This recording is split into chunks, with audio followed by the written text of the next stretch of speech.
Bangladesh under-19 দল Asia কাপের সেমিতে পৌঁছে গেছে। গ্রুপ চ্যাম্পিয়নটা তারা হতে পারেনি, যাই হোক রানার আপ হয়ে সেমিফাইনালে যাওয়ার, গ্রুপ চ্যাম্পিয়ন হয়ে সেমিফাইনালে যাওয়া, আলটিমেটলি সেমিফাইনালে তো গিয়েছে এবং ফাইনালের অন্যতম দাবিদারও শ্রীলঙ্কার বিপক্ষে সবশেষ ম্যাচে আমরা সামারিটা দেখতে চাইব। শ্রীলঙ্কা অনূর্ধ্ব 19 দল শুরুতে 228 রান করতে পেরেছিল। ভিমাথ দিনসারা সেঞ্চুরি করেছিলেন, তাদের ক্যাপ্টেন ভিয়াস থিউমিকা তিনি 22 রান করেছিলেন, ভিরান চামুদিথা 20 করেছিলেন, আল ফাহাদ 4 উইকেট পেয়েছিলেন, রিজান হোসেনের ঝুলিতেও 3টা উইকেট গেছে, রাফিউজ্জামান রাফি 1টা উইকেট পেয়েছেন। জবাবে ব্যাট করতে নেমে বাংলাদেশ অনূর্ধ্ব 19 শুরুটা ভালোই করেছিল, 221 তারা করতে পেরেছে, 7 রানে ম্যাচটা শ্রীলঙ্কা জিতেছে। কালাম সিদ্দিকি 5 রানের জন্য সেঞ্চুরিটা মিস করেছেন, দেবাশিস দেবা 31 রান করেছিলেন, জাওয়াদ আবরার 24, ভিয়াস থিউমিকা ব্যাট হাতে ভালো করার পর বল হাতেও শ্রীলঙ্কান ক্যাপ্টেন 3টা উইকেট তুলে নিয়েছেন, কুগাদাস মাথুলান 1টা উইকেট নিয়েছেন, প্রবীণ মানিশা 1টা উইকেট নিয়েছেন। এই যে ব্যাটিং কলাপসের চিত্রপট, যেই ব্যাপারটা আমরা বড়দের ক্রিকেটে দেখি। বসুন্ধরা টিস্যুতে ছাড়ের ছড়াছড়ি, বসুন্ধরা টিস্যু নিয়ে এলো নিশ্চিত ছাড়। ছোটদের ক্রিকেটেও সেটার একটা ঝলক দেখা গেল, যদিও চমৎকার তারা খেলছে, চমৎকার ছন্দে আছে, খুব বেশি দোষারোপের সুযোগ নেই।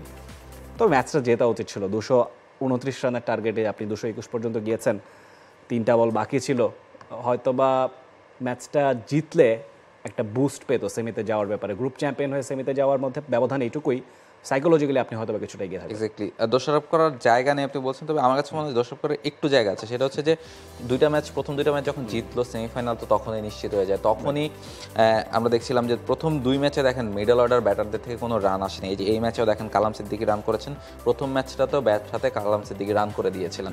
এবং এছাড়া বাকি আজিজুল হাকিম, এই প্রথম 3 জন যে ব্যাটার, 3 জন ব্যাটার থেকেই রান আসছে, তারপরের ব্যাটাররা আসলে আর রান করতে পারছেন না, ব্যাটিং কলাপস হচ্ছে। এবং প্রথম 2টা ম্যাচেও তাই হয়েছে, তবে 2টা ম্যাচে তারা ম্যাচ জিতে আসতে পেরেছেন। থার্ড ম্যাচটা সামহাও দেখেন কালাম সিদ্দিকি 95 রান করে আউট হয়েছেন, তিনি থাকলে হয়তো বা ম্যাচটা জিতিয়ে আসতে পারতেন, কিন্তু সেইটা তিনি করতে পারেননি, বাংলাদেশ আন্ডার-19 ম্যাচ হেরেছে। সেইটা একটা ব্যাপার। আর একটা ব্যাপার যেটা গ্রুপ চ্যাম্পিয়ন হলে বাংলাদেশ প্রতিপক্ষ হিসেবে হয়তো বা ইন্ডিয়াকে সেমিফাইনালে পেত, সেই জায়গায় এখন অপর দলের মানে অপর গ্রুপের যে গ্রুপ চ্যাম্পিয়ন হয়েছে বা হতে যাচ্ছে পাকিস্তান, তাদের সাথে সেমিফাইনাল খেলবে। এই জায়গাটাতে অনেক সময় ইন্ডিয়াকে বাংলাদেশ দল ফাইনালের জন্য বা বড় ম্যাচগুলোতে পেতে চায়, ফলে সেই জায়গাটাতে এটা হয়তো বা বাংলাদেশের জন্য কাজেও দিতে পারে। For more updates, subscribe to our YouTube channel and click on the bell icon. Follow us on Facebook and Instagram. Download T-Sports app to enjoy exciting games and highlights. Visit tsports.com.